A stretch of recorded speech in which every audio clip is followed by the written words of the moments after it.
Devido ao acúmulo de perguntas, hoje não teremos a notícia comentário bíblico. Pastor, começando por uma mulher NQI, ela pergunta: crianças podem participar da ceia do Senhor? Queremos dizer que crianças na idade ainda da inocência, crianças de 3, 4, 5, 6 até 7 anos, elas não têm noção, entendo assim, para compreender exatamente sua condição e o que Cristo realmente fez por nós.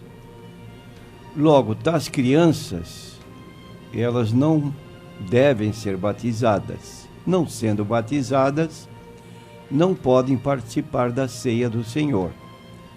Uma criança a partir dos 9 anos, se bem que isso não pode ser fixado, porque há crianças que mais cedo despertam para a escolha entre o certo e o errado, embora não tenham a sua inteligência altamente desenvolvida, mas podem tomar conhecimento daquilo que Cristo fez por elas e da condição de todos nós, como diz Romanos 3:23, que todos pecaram.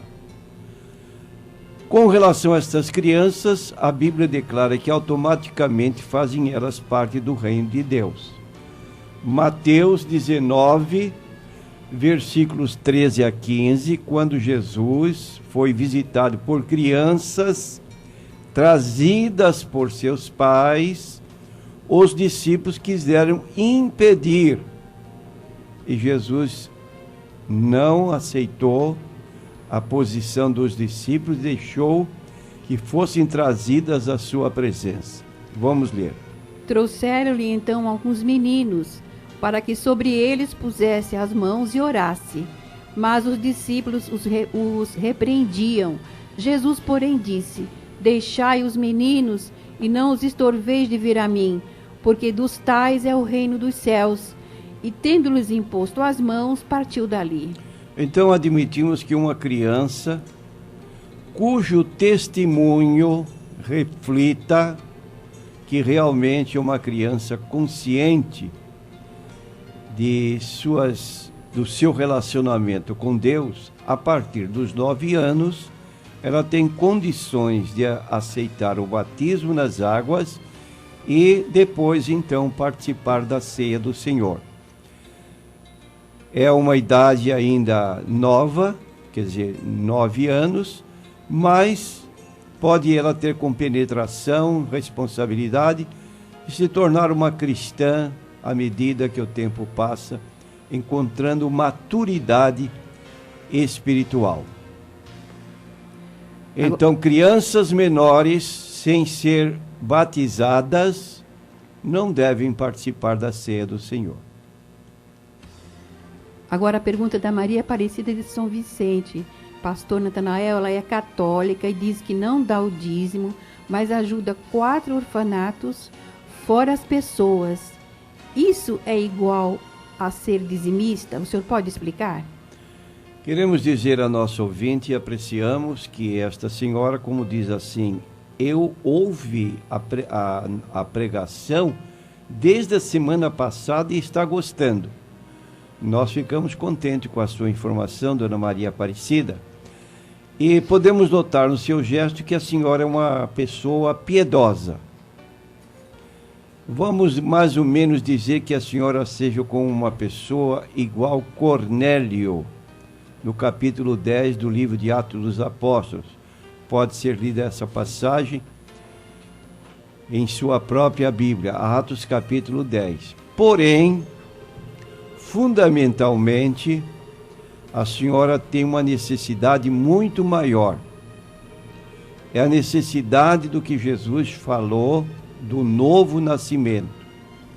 Capítulo 3 de João, versículos 1 a 7, Jesus encontrou, ou aliás, foi procurado por um nobre chamado Nicodemos, e Jesus lhe disse assim, muito francamente: olha, se alguém não nascer de novo, não pode ver o reino de Deus. Ele admitiu como pode um homem já idoso nascer de novo, terá que voltar ao ventre materno? Jesus disse não, quem nasce da carne é carne, quem nasce do Espírito é Espírito, é preciso nascer da água e do Espírito. Água simbolizando a palavra de Deus que limpa o nosso interior, à medida que nós ouvimos, e esta palavra aliada ao Espírito Santo que nos convence do pecado, nós tomamos então o compromisso de sermos ligados a Jesus Cristo, que a Bíblia chama isso de regeneração, mudança do nosso íntimo para agradar melhor a Deus. Essa ajuda que a senhora dá para o orfanato, é muito bonita essa atitude, mas ela não tem nenhuma ligação com o dízimo, porque de acordo com Malaquias capítulo 3, versículo 10, a contribuição do dízimo se destina à manutenção do trabalho de Deus. Então, se a senhora fosse membro da nossa igreja, por hipótese, nós diríamos que, à luz da Bíblia Sagrada, deve o dízimo ser trazido à casa de Deus. Trazei todos os dízimos à casa do tesouro, para que haja mantimento na minha casa, e depois fazei prova de mim, diz o Senhor dos Exércitos, se eu não vos abrir as janelas do céu e não derramar sobre vós uma bênção tal, que dela vos advenha a maior abastança. Então está aí, à luz da Bíblia Sagrada, o livro de Malaquias 3:10, considerando que o dízimo tem uma finalidade na manutenção da obra de Deus, na pregação do Evangelho, e esta situação exige, naturalmente, a ajuda dos que integram a própria igreja na sua responsabilidade dessa manutenção. Elogiamos, repetimos, pelo seu cuidado com os órfãos, mas esta é a situação à luz da Bíblia Sagrada. O Paulo Panossian, ele pergunta, pastor, o que é ser um Jó? Ser um Jó é praticar, é viver o que nós lemos em Tiago, capítulo 5 e versículo 11. Eis que temos por bem-aventurados os que sofreram. Ouvistes qual foi a paciência de Jó, e vistes o fim que o Senhor lhe deu, porque o Senhor é muito misericordioso e piedoso. Então aí está, imitados ou imitando Jó. Ouvistes qual foi a paciência de Jó? Isto pode ser interpretado como perseverança, resistência, quando lhe faltou o apoio da própria mulher que o aconselhou a matar-se. Blasfema desse Deus que te abandonou e morre. Ele teve resistência, perseverança para repreender sua mulher, e lhe diz: tu falas como uma louca. Então é perseverar em meio a todas as provações, sem perder a fé em Deus. Essa paciência brota de uma fé que triunfa até o fim, entre sofrimentos e o fim das provações que o Senhor enviou a Jó, revela que em todas as suas aflições Deus cuidava dele e o sustentava na sua misericórdia. Então Tiago faz-nos saber que Deus tem cuidado de todo o seu povo e que nos sofrimentos ele o susterá com amor, porque ele diz para nós aqui, o apóstolo Tiago: vistes o fim que o Senhor lhe deu? Agora você abrindo a Bíblia no livro de Jó, no capítulo 42, vai encontrar então que Jó foi abençoado ricamente no final da sua vida. Ele foi abençoado e diz que Deus lhe deu em dobro tudo quanto ele havia perdido. Vamos ler essa parte do versículo 10 em diante, até o versículo 12. E o Senhor virou o cativeiro de Jó quando orava pelos seus amigos. E o Senhor acrescentou a Jó outro tanto em dobro e tudo quanto dantes possuía. Então vieram a ele todos os seus irmãos e todas as suas irmãs e todos quantos doentes o conheceram e comeram com ele pão em sua casa e se condoeram dele e o consolaram de todo o mal que o Senhor lhe havia enviado. E cada um deles lhe deu uma peça de dinheiro e cada um pendente de ouro. E assim abençoou o Senhor o último estado de Jó mais do que o primeiro, porque teve 14.000 ovelhas e 6.000 camelos e 1.000 juntas de bois e 1.000 jumentas. Também teve 7 filhos e 3 filhas. E chamou o nome da primeira Gemima, e o nome da outra Késia, e o nome da terceira Queren-Apuque. E em toda a terra não se acharam mulheres tão formosas como as filhas de Jó. E seu pai lhes deu herança entre seus irmãos. E depois disto, viveu Jó 140 anos, e viu a seus filhos e aos filhos de seus filhos até a 4ª geração. Então morreu Jó, velho e farto de dias. Aí está, de modo que, senhor Paulo, ou irmão Paulo, o que é ser um Jó? É ser uma pessoa paciente, longânimo, que é uma paciência mais comprida, diante das situações de tribulações pelas quais passamos. E há pessoas que, à medida que chegam às tribulações, se afastam. Quando Paulo diz, quem nos separará do amor de Cristo? E ele enumera tribulações, angústias, perseguições, fome, nudez, perigo, espada. Todas estas coisas somos mais do que vencedores. Que Deus nos abençoe para que tenhamos a paciência de Jó. Amém. Agora uma NQI mulher, ela diz assim, pastor: vi na televisão um pastor pedindo para as pessoas escreverem todas as maldições num papel, levassem a ele, o mesmo colocaria num porquinho, tipo cofre, e ele iria afundar nas águas e todas as maldições terminariam. Ele falou que é bíblico a história dos porcos.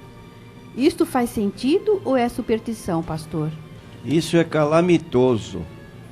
Como é que um pregador admite que o seu rebanho para quem ele prega, viva sob maldição? Se de acordo com 2 Coríntios 5,17, apresenta o apóstolo Paulo que nós estamos vivendo numa condição diferente daquela nas quais vivíamos sob maldições não hereditárias, mas maldições de práticas que são, como disse Paulo, o salário do pecado e a morte.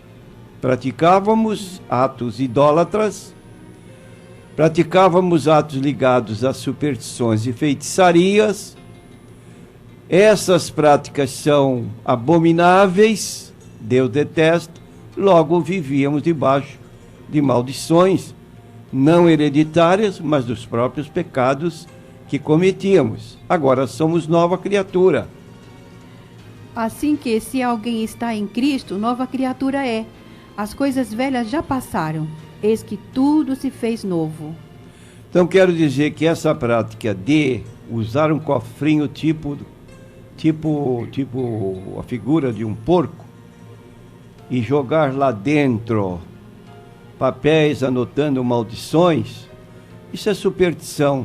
Só que em se tratando de um grupo evangélico, eu vou dizer aqui que é uma superstição camuflada. Camuflada como hoje nós estamos tomando conhecimento. Varinhas de Jacó, água ungida, sal grosso, fitinha no pulso, rosa ungida e outras bobaginhas e porcarias que são orientados pelos líderes para usarem isso como meio de proteção. Isso está impróprio. Efésios capítulo 5, versículos 8 a 11.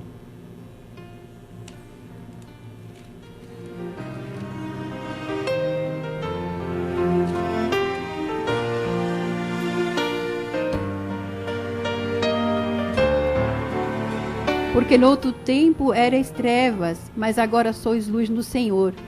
Andai como filhos da luz. Porque o fruto do Espírito está em toda bondade e justiça e verdade, aprovando o que é agradável ao Senhor. E não comuniqueis com as obras infrutuosas das trevas, mas antes condenai-as. Porque o que eles fazem em oculto, até dizê-lo é torpe. Mas todas estas coisas se manifestam sendo condenadas pela luz, porque a luz tudo manifesta. Pelo que diz: desperta tu que dormes e levanta-te dentre os mortos, e Cristo te esclarecerá.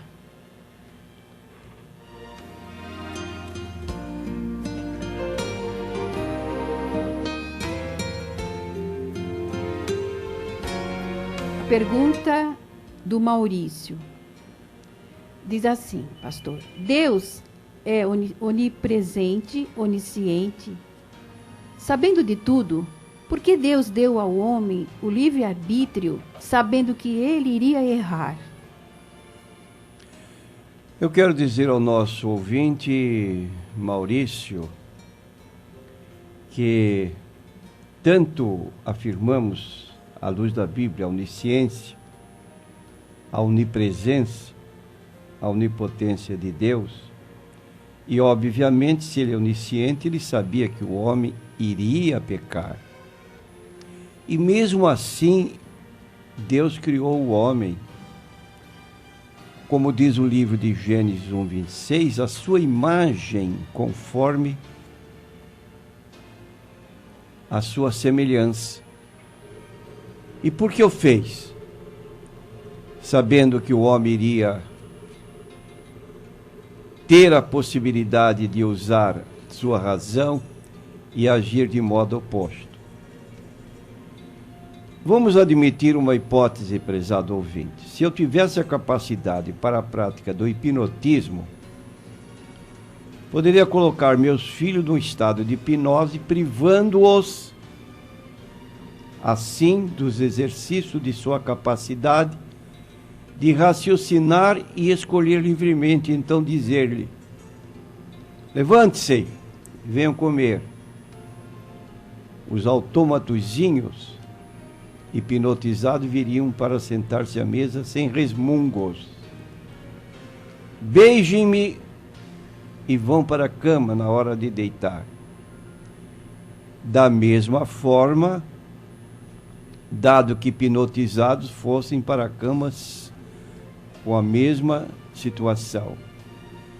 Braços insensíveis rodeariam meu pescoço, enquanto lábios indiferentes pousariam nos meus. Eu teria obediência imediata e perfeita a toda e qualquer ordem. Mas encontraria eu satisfação numa tal obediência? Nenhuma, certamente.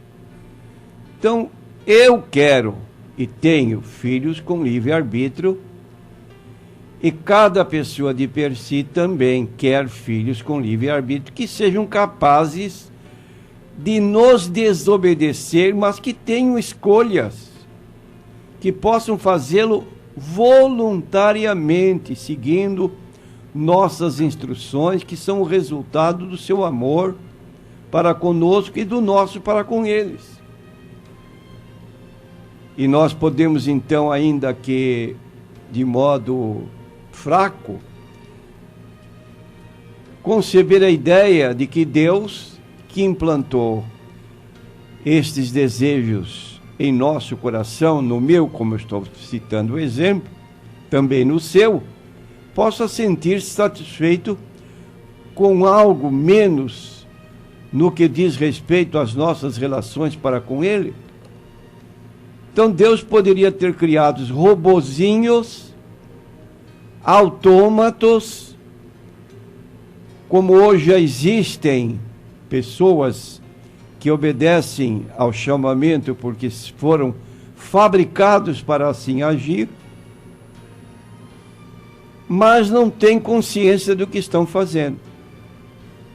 Então, Deus agiu, dando livre-arbítrio, cada qual decide se quer amá-lo, se quer rejeitá-lo. E pôs, então, o castigo ou a bênção à nossa disposição. Eu te tenho proposto a vida e a morte, a bênção e a maldição. Agora você tem a escolha. Escolhe a vida. É a recomendação de Deus. Amando ao Senhor teu Deus e te achegando a Ele. Aí está, meu irmão Maurício. Deus não quer autômatos. Ele é onisciente.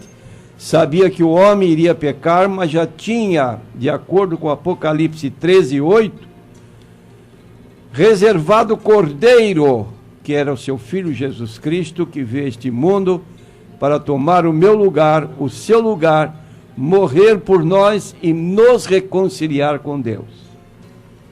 E adoraram-na todos os que habitavam sobre a terra, esses cujos nomes não estão escritos no livro da vida do Cordeiro, que foi morto desde a fundação do mundo. Cordeiro que foi morto desde a fundação do mundo. A Selma, ela pergunta, pastor, acender velas, pedir missa, rezar, fazer promessa para aliviar o seu sofrimento é válido? Não. São meios supersticiosos, contrários à palavra de Deus. Acender vela, pedir missa, rezar, fazer promessa, todos estes meios não são válidos. São baseados em superstições, crendices populares, e alguns deles, como missa ou rezar, também são atos religiosos, mas em desacordo com a palavra de Deus. Por exemplo, a palavra missa é a repetição incruenta do sacrifício de Jesus Cristo no Calvário. Quando citamos esta palavra incruenta, isso está no catecismo. Então, no catecismo declara que a repetição do sacrifício de Cristo através da missa é incruenta, o que significa sem derramamento de sangue. Agora, abrindo a Bíblia no livro de Hebreus, capítulo 9, versículo 22, nós vamos notar que qualquer sacrifício sem derramamento de sangue não tem validade. E quase todas as coisas, segundo a lei, se purificam com sangue, e sem derramamento de sangue não há remissão. De modo que Jesus, de acordo com Hebreus capítulo 10 e versículo 10 a 12, ele fez uma só oblação, um só sacrifício que é permanente na sua durabilidade e eficácia. Na qual vontade temos sido santificados pela oblação do corpo de Jesus Cristo, feito uma vez. E assim todo sacerdote aparece cada dia, ministrando e oferecendo muitas vezes os mesmos sacrifícios, que nunca podem tirar os pecados, mas este, havendo oferecido um sacrifício pelos pecados, está assentado para sempre à destra de Deus. Então queremos dizer, você está enfermo, tem um recurso. Está no livro de Tiago 5,13. Está doente? Ore. Peça a cura, que vai ser ouvida, como diz Tiago, como fez Elias. Orou e Deus lhe deu resposta à oração feita.